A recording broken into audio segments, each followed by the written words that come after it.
Are we live? All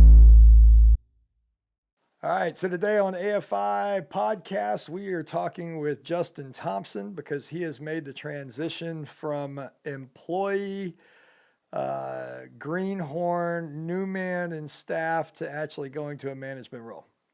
So I think a lot of people always say, I could do a job better. I should be a manager. I'm going to step up and grab the bull by the horns, and I got this. And then when you actually do become the manager, life changes.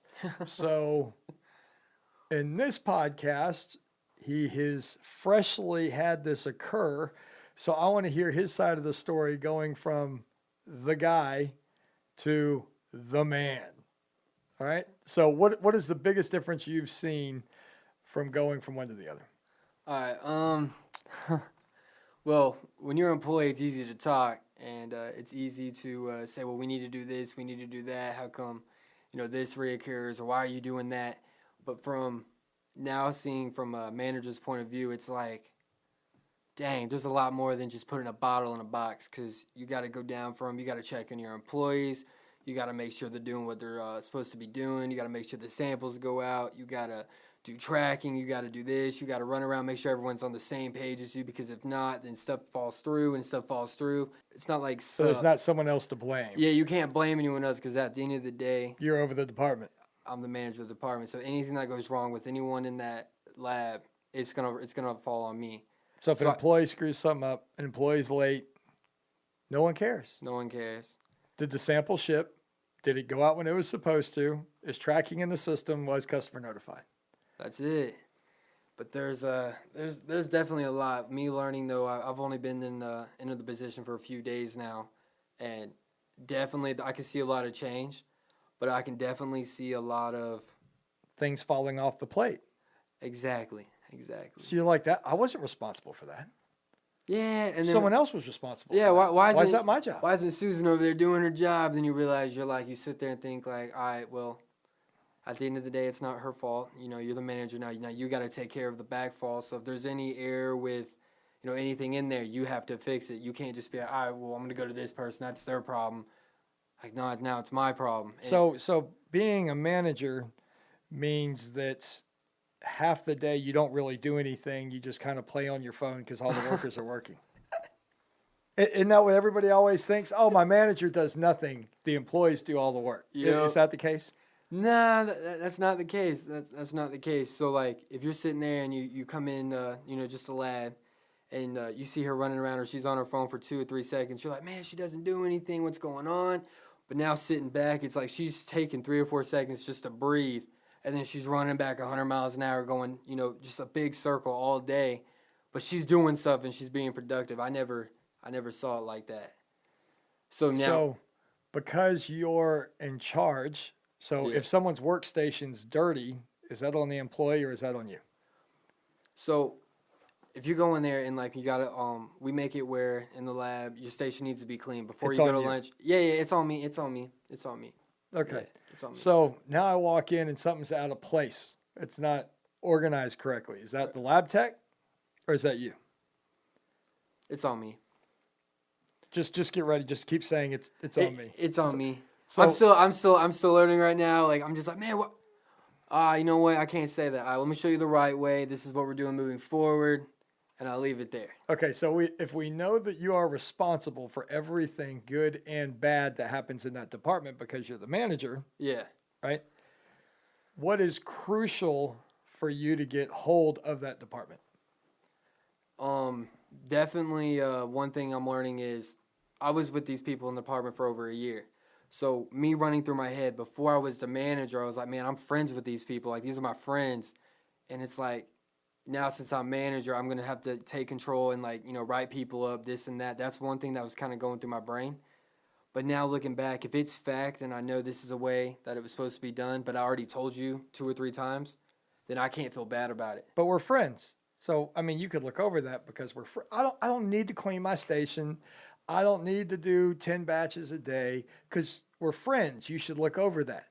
No, that's not the case. Since I'm the manager now, that whatever goes wrong is on me, and I can't lose my job because of that. So at the end of the day, it just is what it is. But just because you're a manager, we can't be friends? We can be friends, but that might be after work. But during work, it's just here's the rules and here's the guidelines. Is either do it or, is what it is. So I wasn't even going to go that way. What I was actually going to say is you can't fix a situation until you know specifically what everybody's job is.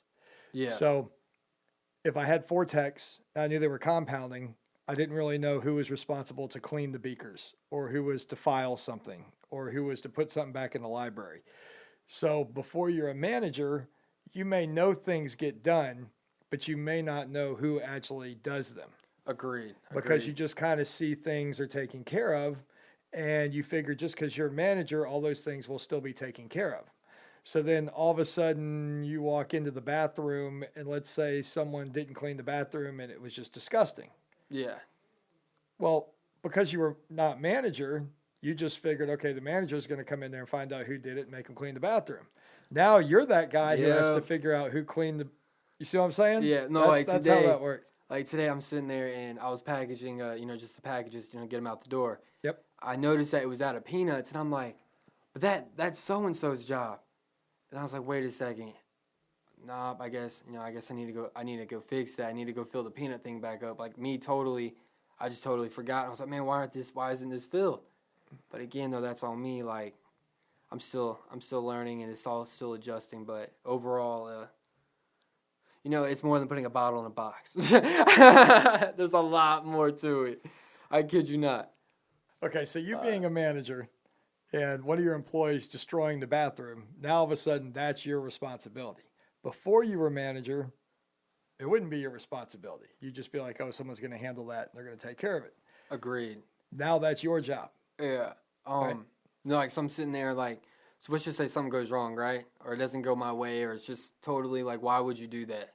I'm sitting there and I'm like, man, someone else is going to take care of that. And then I walk 3 feet and I'm like, I'm the manager. I got to take care of that. There is no one else to take care of. No one else is taking care of that. So then I'm like, all right. So then I go back, I dress it, I fix it, everything's good. And I just go on to the next task and I just keep going and going and going. But I don't know, sometimes throughout the day, I'm like, Justin, you are the manager. Like, I got to tell myself that because, like, I don't know. It's just a lot to process right now. But you could delegate. So you could tell all your employees to do your work, right? So you could have them pull samples and ship them and ship them out the door. Wouldn't that be okay? Nah, that would actually wouldn't be a good manager, because the way I'm looking at it, if I ask you to do something, I'm not going to ask you something I personally wouldn't do myself. So, like, I'm not going to give you something, like, ridiculous. All right, this has to be done in 2 hours, because that's how you lose respect for your employees that are below you. They're not going to respect you if you do stuff like that. But why do I have to clean the bathroom? I don't want to clean the bathroom. I, as a manager? Or an employee. Well, that's just part of the job. You got to clean. You got to keep your station clean, this and that, which I'm getting, all that kind of squared away. But at the end of it, if they do it, then I'm going to do it. Like, I'm not just going to make someone do that one job and I never touch that, because then again, that look bad on my part. All right, first off, being a manager, you should never ask someone to do something that you wouldn't do, right? That's number one. Correct. But if you clean the bathroom and now all of a sudden it's the next employee's turn to clean the bathroom and everybody's using the bathroom and everybody cleans the bathroom at their home, right? That's acceptable. That's not doing something I wouldn't do, and that's just part of maintenance throughout the company. Agreed. I think sometimes people just decide what task they want to do and then force everything else off on the employees. And that's why managers start getting a bad rep, is because, oh, well, I shouldn't waste my time cleaning the bathroom because I'm busy doing paperwork, or I'm doing this, or I'm doing that. And they convince themselves that they need to be doing other tasks, when at the end of the day, the employees need to see that you're down in the trenches with them at least a couple of times a week. Oh, agreed. If not daily. And around here, it's daily. But I'm just saying. Oh, yeah. Some managers literally get on a pedestal and they never come back down. And then that's why they end up moving on. That's usually what happens. Oh, yeah. No, I definitely, I mean, I'm only a couple days in, so I can't really say that. So we'll have an update in 6 months. Yeah, but, no, I mean, at the end of it, it's like, granted, I am the manager in the lab, But as overall, we're a team, and I want it to be, this week this person does this week this person does that, but we're all equal. There's no difference. The only difference is that I have the last word, but I'm not going to overstep anyone's boundaries in any way. I'm going to make it, this is what we're all doing. It's either you like it, cool. If not, well, go find something else. I don't know what to tell you, but that's just how we're doing things in the lab. Agreed. I mean, what you have to look at is you have to be fair to the employees. Yep. You have certain goals and quotas that have to be hit, and it's not imaginary numbers. I mean, we say samples are going out in 3 days. So if the order comes in off the website, you have to clear it. You have enough labor and resources to make that happen. So you have to make sure that your group is running as efficiently as possible so that ships out the door. Oh, yeah, definitely agree to that. So we're here, it's like 7:30. I think when you were an employee, you might not have been here at 7:30 at night. No. But now because you're a manager, you have to step up and do a couple extra things. And you just happen to be walking by is how you got yanked into this podcast. So yeah, I have noticed the hours worked has gone up since this management role has come into play. Yeah, when I was an employee, I worked, about 12 to 5. No, he'd been fired. If he no, I'm just playing. I tell them that a part-time job is 40 hours. That's just my kids, though. That's my comment. Agreed. I mean, yeah, when I was... So you just started working a full-time job because now you're hitting 60 hours. Yeah, everybody got different opinions. Yeah. But no, agreed. But like when I was an employee, I'd work, let's just say 8 to 5. But now like there's some days I'll be here to like 7:30, sometimes 8 o'clock. But the thing is, a manager, it's not like, it's fine since y'all are going home. I guess I'm gonna get out of here too. But I can't because I gotta be the backdrop and catch everything that falls at the end of the day and make sure that's done. Right. And then coming in the next day, it's a clean start. There's no issues, and we just start the day strong. Correct. And that's the way that you need to be. So what's the most difficult thing that you've dealt with so far being manager? Man. Here, I'll even step this back. I'm having a conversation with Justin, and he says, I have a problem with one of my techs with attendance. He goes, I've written her up. We're at the point I need to let her go. I said, okay, have a conversation with her. Say, this is where we're at. You can't miss another day. So he does. He writes her up. Everything's done. Yep. So literally the next day, he's sitting there as she gets a phone call from her children's school that says she's out of district and she needs to come pick her kids up because they have to get enrolled in the new place because she just moved. Right. So Justin comes to me and he goes, well, what do I do? I need a tech. I need her to work, but this is a legit situation where she needs to leave. I said, this is part of being a manager. What are you going to do? So what'd you do? All right, so we had the meeting. I talked to Josh, and literally she came in the next day. We talked. Something came up with her schooling and all that. So me as the manager, I was like... you fired her. I did not fire her, but I said, we're going to make you part-time. And right now, that's pretty much where you're working is part-time. I think this will work with your schedule. Give me part-time, whatever you can. And when you're here, you got to do minimum X amount. So you were done. You've missed too much time. Yeah. You miss one more day, I'm firing you. And then you realized she was a good employee. Yep. The only problem was she's a single mom trying to work with her kids and gave her a break. That's correct. So you think that was the right decision as manager? I mean, as a manager, yeah, I get it. I mean, I don't have any kids personally, so I don't really understand all that. But I know that that's got to be a lot for a single mom. And I was like, if you can come in part-time, give me X amount, I think we're good. So the book on management is very clear-cut. Here's the policy. Here's the rules. Here's the procedure. You've been a manager a week, and you already wrote your own book. That's part of being a manager. You looked out for the company as she's a good employee. We don't want to lose her, Yeah. but her life situation is things are coming up. That's part of a good manager. Okay, agreed. See, he figured this was going so negative, and you could tell. But you have to look at real life situations and see what you can do. That's just part of life. Yeah, agreed. And that's one of the things that you can read books and other things, and they basically don't put that human factor into it. It's productivity for the company, how much is it costing, return on investment, how to get your goals, and you're still going to hit all of that. You're just it's going to be a little bit more difficult. One person's going to have to work a little bit more to make up the difference, but as long as you guys are a team, that works out. Yeah, you're right. But at the end of the day, it's a family, family company. We all have, we're all humans. We have errors. We have stuff that pops up unexpectedly. Me personally, I've worked at jobs where if you came in 2 minutes late or you did this wrong or that wrong, like you were fired instantly, or hey, I got to go deal with the doctor's appointment or something. And then they'd be like, well, you're supposed to be at work. It is what it is, but you're fired. Like I don't roll like that. I don't like that. And I wish that wasn't a thing, but how AFI is run, if something pops up and it's absolutely an emergency, we're going to work with you on that. As long as you can work with us on whatever it is you're supposed to be getting done at work. I agree. I mean, if you come in late or you have to leave for an appointment or whatever the situation is, we're flexible. We have people here working almost 24 hours. So, I mean, if they want to stay late a couple hours to make up the difference, or if we just don't need the work made up, it's not a big deal. Agreed.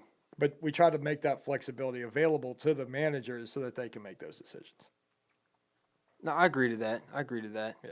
Now, if it's something that happens every single day, week in, week out, I mean that's kind of a different conversation. Well, agreed. That's not a family situation. That's a slug. And they just don't work out. Yeah. Right? No, I agree to that. Okay. So you've already had some conflict with employees that you've had to deal with. So that's kind of interesting. As a manager, you're having to deal with new stuff.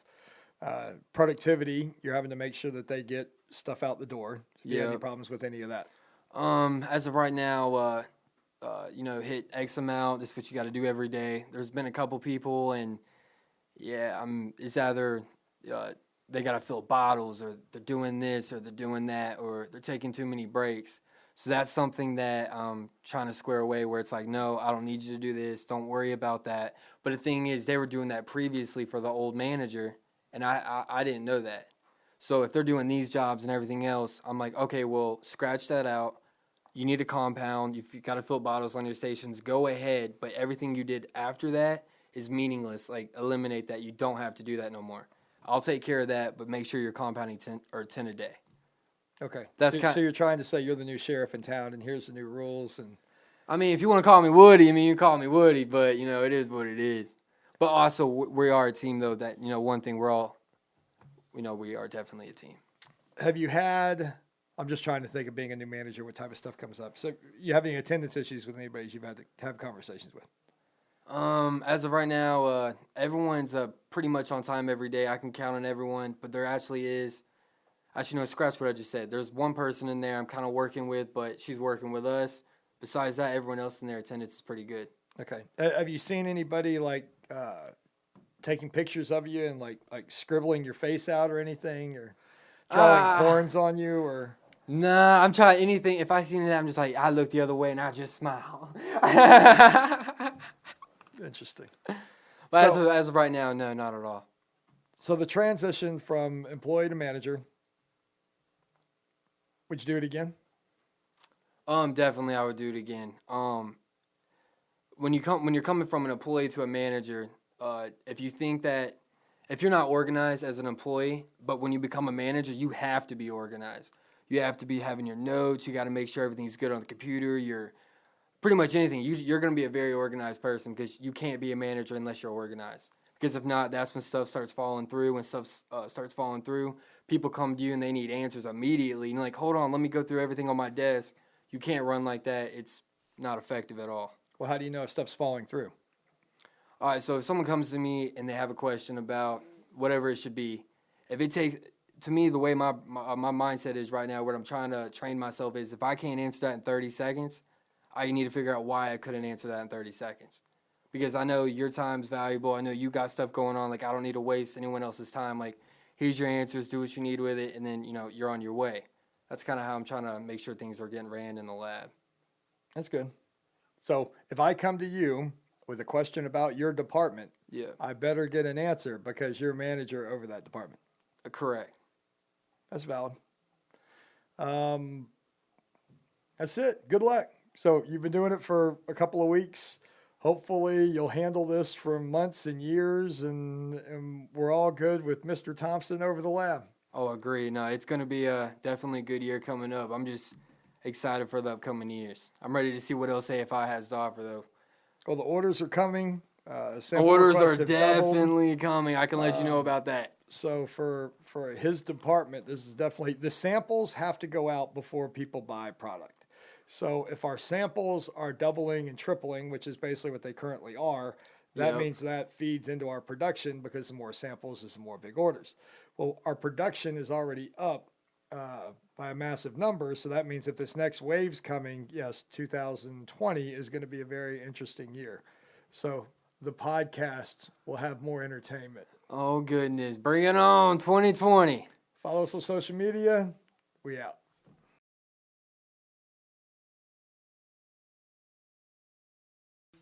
Has anybody seen Josh?